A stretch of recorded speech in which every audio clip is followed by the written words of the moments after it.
Hello. नमस्कार दोस्तों।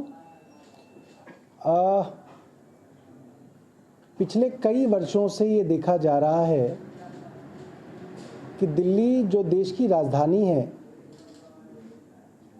उसकी जो 26 जनवरी की झांकी होती है, जो हमारा टेब्लो होता है, उसको केंद्र सरकार बार बार रिजेक्ट कर रही है।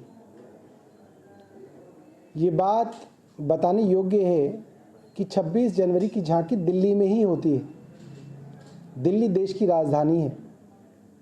इसके बावजूद 3 साल से लगातार 2022 में दिल्ली की झांकी को रिजेक्ट किया गया, 2023 में दिल्ली की झांकी को रिजेक्ट किया गया और अब 2024 की झांकी के लिए भी दिल्ली सरकार के प्रपोजल को रिजेक्ट कर दिया गया। मैं बताना चाहता हूं कि पिछले कुछ वर्षों से कौन से प्रपोजल हमारी तरफ से जा रहे हैं।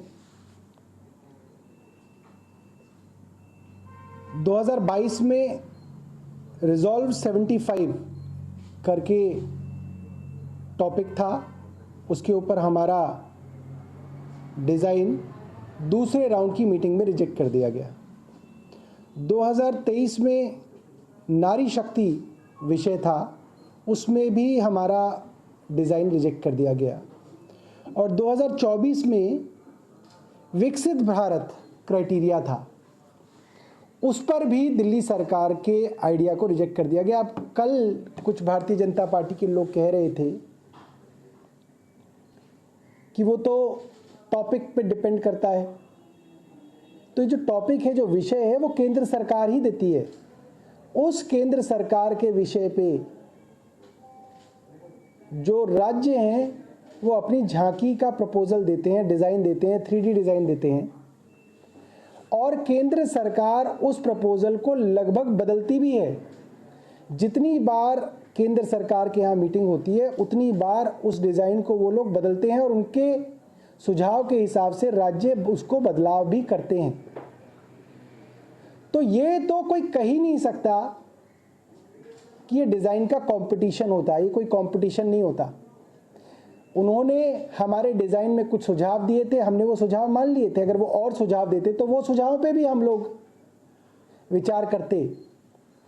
विकसित भारत विषय पे क्या कहा जा सकता है कि भारत कैसे विकसित होगा?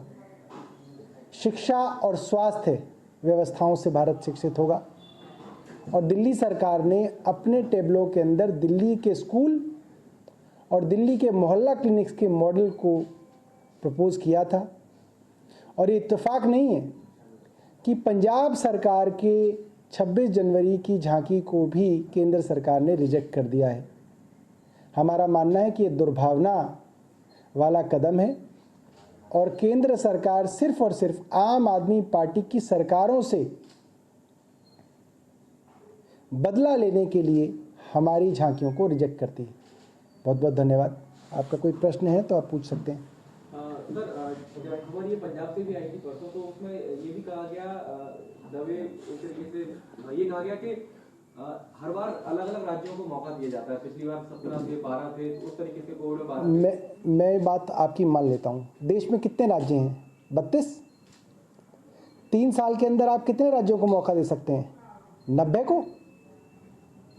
3 साल में 96 राज्यों को मौका मिल सकता है।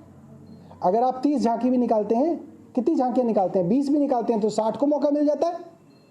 अगर 20 झांकी एक साल में निकलती है तो 3 साल में 60 राज्यों को मौका मिल सकता है। राज्य तो 60 नहीं है, मतलब हर दूसरे साल सभी राज्यों को मौका मिल सकता है। तो केंद्र सरकार का जो लॉजिक है, जो तर्क है, वो एक कुतर्क है। सर, जो हॉस्पिटल ड्रग केस है, क्या सर इसमें दिल्ली सरकार जो स्वास्थ्य सचिव हैं उनके निलंबन की सिफारिश करेगी सर? क्या पर इंक्वायरी करते हैं? देखिए, मैंने ये पहले भी कहा था और मुझे लगता था कि एलजी साहब उसका स्वयं संज्ञान अब तक ले लेंगे, क्योंकि अखबार में लगातार छप रहा है। 9 मार्च को मैं मंत्री बना। मार्च के ही महीने में मैंने एक मीटिंग ली जिसके अंदर स्वास्थ्य सचिव, डीजीएचएस और अन्य अधिकारी थे। उस मीटिंग में हमने कहा, मेरे निर्देश थे कि आप दवाइयों की इक्विपमेंट्स की और कंज्यूमेबल्स की एक ऑडिट कराइए। ये आदेश बड़े साफ थे। 3 अप्रैल को वो आदेश मिनट्स ऑफ मीटिंग में बनकर प्रकाशित भी हुए। जुलाई में मेरे दफ्तर से दोबारा आदेश दिया गया कि ये जो ऑडिट के निर्देश मैंने दिए हैं वो क्यों नहीं किए गए। अब आप एक बात बताइए, किसी चीज़ के अंदर गड़बड़ निकलती है जुलाई 25 को और उस विभाग का मंत्री उस विभाग के सचिव को, जो हेड ऑफ द डिपार्टमेंट होता है, उसको 3 बार आदेश दे चुका है कि आप ऑडिट कराइए। अब मैं ये पूछना चाहता हूं भारतीय जनता पार्टी से, एक अधिकारी को उसका मंत्री कह रहा है आप ऑडिट कराइए, आपने ऑडिट क्यों नहीं कराई? हो सकता है भूल गए हो, दोबारा कहा गया तो भी नहीं कराई, तिवारा कहा गया तो भी नहीं कराई, और उसके अंदर गड़बड़ी निकलती है। तो इसका मतलब क्या है? इसका मतलब यह है मंत्री चाहता था कि गड़बड़ी हो तो सामने आए, अधिकारी चाहते थे कि गड़बड़ी हो तो सामने ना आए। तो क्या उस अधिकारी को निलंबित नहीं करना चाहिए? मैं जानना चाहता हूं केंद्र सरकार से, एलजी साहब से।